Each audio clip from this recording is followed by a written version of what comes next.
આજે સૂર્યનારાયણ ભગવાન મકર રાશિમાં પ્રવેશ કરે એટલે મકર સંક્રાંતિ કહેવાય. બધાના નવા વર્ષ હોય. હિન્દુઓનું નવું વર્ષ કારતક મહિનાની સુદ એકમથી પડવું આપણે કહીએ ને ત્યાં પગે લાગવા જાય. હિન્દુઓનું નવું વર્ષ કારતક મહિનાની એકમ. પાશ્ચાત્ય પશ્ચિમના જે દેશો છે એનું નવું વર્ષ 31 પૂરી થાય ને એક પહેલી તારીખ આવે 1 જાન્યુઆરી એનું અંગ્રેજી જે જાણતા હોય એના માટેનું નવું વર્ષ ત્યારે. હિન્દુઓનું ત્યારે પણ આજે એક વ્યક્તિનું નવું વર્ષ ચાલુ થાય. આજે એક કેનું ન તો પૂર્વ વાળાનું કે ન પશ્ચિમ વાળાનું આજ નવું વર્ષ ચાલુ થાય. આજે દેવતાઓનું નવું વર્ષ ચાલુ થાય. આજથી દેવતાઓનું નવું વર્ષ ચાલુ થાય. આજ એટલે આજે દેવતાઓ આવે ને એને હેપી ન્યુ યર કહેવાનું, એનું નવું વર્ષ. હવે એના નવા વર્ષ હોય, એક તો દેવતાઓને નવું વર્ષ હોય અને ઈ નવા વર્ષમાં કાનુડો અહીંયા આવવાનો એટલે સ્વાભાવિક છે કાનુડો આવે તે પેલા દેવતા તો આવે. તો આજે આપણી કથામાં બધાને નવા વર્ષમાં આવશે અને આ નવા વર્ષમાં આપણે ત્યાં કાનુડો પ્રગટ થશે. આમે આપણા માટે દિવસ મોટો છે. ઉત્તરાયણ માટે ગીતાજીમાં એક સુંદર શ્લોક છે. ઉત્તરાયણ માટે અગ્નિ જ્યોતિરિહ શુક્લ, અગ્નિ જ્યોતિરિહ શુક્લ ષડમાસા ઉત્તરાયણમ તત્ર પ્રયાતા ગચ્છન્તિ બ્રહ્મ બ્રહ્મ વિદો જનાઃ. આ ઉત્તરાયણમાં ગીતાજીમાં ભગવાન કૃષ્ણ એમ કહે છે, ભગવાન કૃષ્ણ અર્જુનને કહે છે કે અગ્નિ હોય, જ્યોતિ હોય, મંગળ દિન હોય, શુક્લ પક્ષ હોય અને 6 માળ ષડમાસ એટલે 6 મહિના રૂપ ઉત્તરાયણ હોય. આ પરમ પવિત્ર ને મંગલકારી છે. આટલી વસ્તુ મંગલકારી અર્જુનને ભગવાન ગીતાજીમાં કૃષ્ણએ કીધું છે કે કઈ કઈ પવિત્ર છે. અગ્નિ પવિત્ર છે. જ્યોતિ, અગ્નિની જે જ્યોતિ છે જ્વાળા એ અતિ પવિત્ર છે. મંગળ દિન એટલે મંગળવાર પણ થાય અને સારો વાર પણ એટલે સારો દિવસ પણ થાય. શુક્લ પક્ષ, કૃષ્ણ પક્ષ કરતા શુક્લ પક્ષને ભગવાને વખાણ્યું છે અને ષડમાસ યુક્ત આ ઉત્તરાયણને ભગવાને બહુ વખાણી છે. આ 6 માસની અંદર બ્રહ્મથી બ્રહ્મને જાણનાર જે બ્રહ્મ હોય એ બ્રહ્મ સુધી પોગવાનો દિવસ છે ઉત્તરાયણ. બીજું, ભગવાને કૃષ્ણએ ઉત્તરાના ગર્ભમાં જઈ અને પરીક્ષિતની રક્ષા કરી. ઉત્તરાના ગર્ભમાં જઈ અને ભગવાને પરીક્ષિતની રક્ષા કરી એટલે વિષ્ણુ સહસ્ત્રમાં એક નામ ભગવાનનું ઉત્તર છે. એક નામ ઉત્તર છે અને આ ઉત્તરાયણ એટલે ભગવાનનો દિવસ, ભગવાનના મહિના એટલે ઉત્તર એટલે ભગવાનનું છે એટલે નામ ઉત્તરાયણ.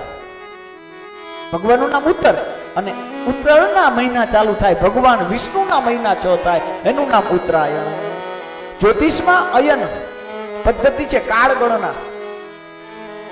આપણા 100 વર્ષ થાય ને ત્યારે દેવતાઓનો એક દિવસ ચાલુ થાય. ગણના, જ્યોતિષ ગણના. આપણા 100 વર્ષ પૂરા થાય એટલે પ્રાતકાલ થાય એટલે આજે ભગવાનના એક દિવસ, દેવતાઓનો એક દિવસ પૂરો થયો અને ગુડ મોર્નિંગ કહી શકાય આજે ભગવાનને, દેવતાઓને. આજે પતંગ ઉડાડવાનો મહિમા આપણા ઋષિઓએ પહેલા કે પતંગને દોરા હાથવું નહીં, પણ પછી જે ઋષિઓએ ધીમે ધીમે આ દિવસે કીધું કે પતંગ ઉડાડો. એનું કારણ શું કામ?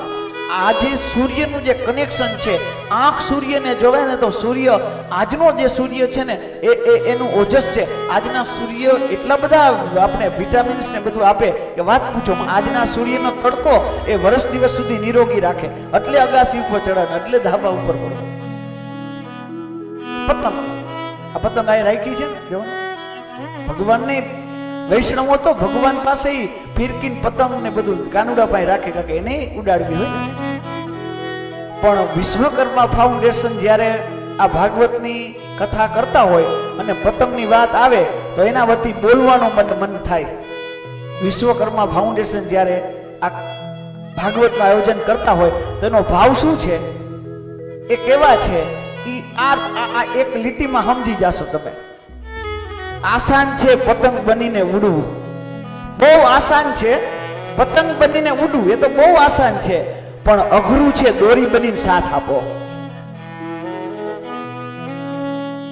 અઘરું છે ને કોકને સાથ આપવો. કોક ઉડતું હોય, કોકના ઉડાણમાં આપણી દોરી લાગી જાય, આપણો ક્યાંક સાથ મળી જાય, ભલે ને ઉડે, પણ યાદ રાખજો જેમ પતંગ ઉડતી જશે ને દોરીએ દીધેલો સાથ, તો દોરીને પછી ધીમે ધીમે પતંગ ખેંચતો જશે કે તે મને સાથ આપ્યો, હવે તું હાલ આકાશમાં મારી સાથે ઉડ. તો આવો સુંદર ઉત્તરાયણનો ભાવ છે. આ ઉત્તરાયણની અંદર, આજ દિવસની અંદર ભીષ્મ દાદાએ પોતાના પ્રાણ ત્યાગ કર્યા હતા. સદેવ દેવો ભગવાન પ્રતીક્ષિતા. આજ દિવસ એવો છે પવિત્ર, જ્યારે ભીષ્મ દાદા રાહ જોતા હતા. ભીષ્મએ કીધું, કારણ કે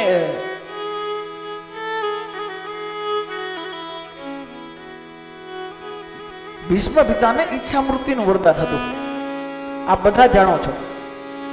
ઈ ધારે ત્યારે એનું મૃત્યુ થાય. ભીષ્મ દાદા, ભીષ્મ પિતા કોણ છે પેલા તો આપણે એ જાણીએ.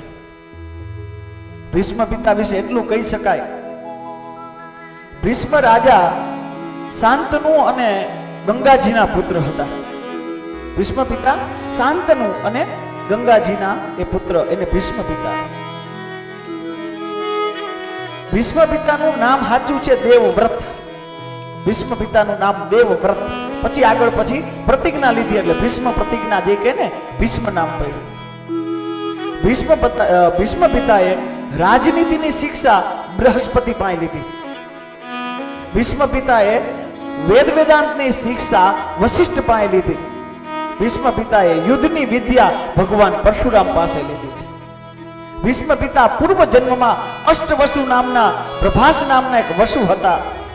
તેમને પોતાની પત્નીને રાજી કરવા માટે વશિષ્ઠ ઋષિના આશ્રમમાં જઈ ગાયની ચોરી કરી અને એના હિસાબે એને ભોગવવું પડ્યું અને કીધું કે જાઓ કૌરવોના વંશમાં તમારે કૌરવોનું પાપનું આ અન્ન ખાવું પડશે. બહુ માફી માંગી એટલે કીધું ચિંતા ન કરો, છેલ્લે ભગવાન તમને દર્શન દેવા આવશે. આવો ને, ભગવાનની પ્રતીક્ષા ભીષ્મ કરે, આપણે પ્રતીક્ષા કરી અને ભગવાનની પ્રતીક્ષા ભીષ્મ બોલતા બોલતા કહે છે, સદેવ દેવો ભગવાન પ્રતીક્ષતા કલે વદિદો હિનો પ્રસન્ન હાસા અરુણલોચનોલ્લસ મુખાંબુજોત્યાન પથશ્ચતુર્ભુજ સદેવ દેવો ભગવાન પ્રતીક્ષતા.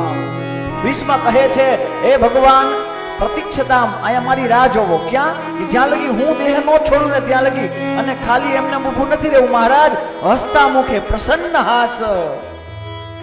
ભગવાન હસે છે અને પાછું મનમાં વિચારે છે, એક તો મને હસવાનું કીધું, એક તો મને ઊભું રહેવાનું કીધું, અને પાછું એમ કીધું કે હું મારો પ્રાણ ત્યાગ ન કરું ત્યાં લગી. છેલ્લી ઘડીએ કોકની આમ જવાનો હોય પ્રાણ, તો આપણે રાહ જો કે ક્યારે દેહ છોડશે, છૂટતો નથી, છૂટતો નથી, અને નો છૂટે મંત્ર ચાલ કરાવી હવે છૂટે, હવે છૂટે. પણ આ તો ભીષ્મ દાદા એની ઈચ્છા અનુસાર છોડીએ કે કાકા, એને તો જ્યારે મરવું હોય ત્યારે. એ ઉત્તરાયણની રાહ જોતા આજના દિવસ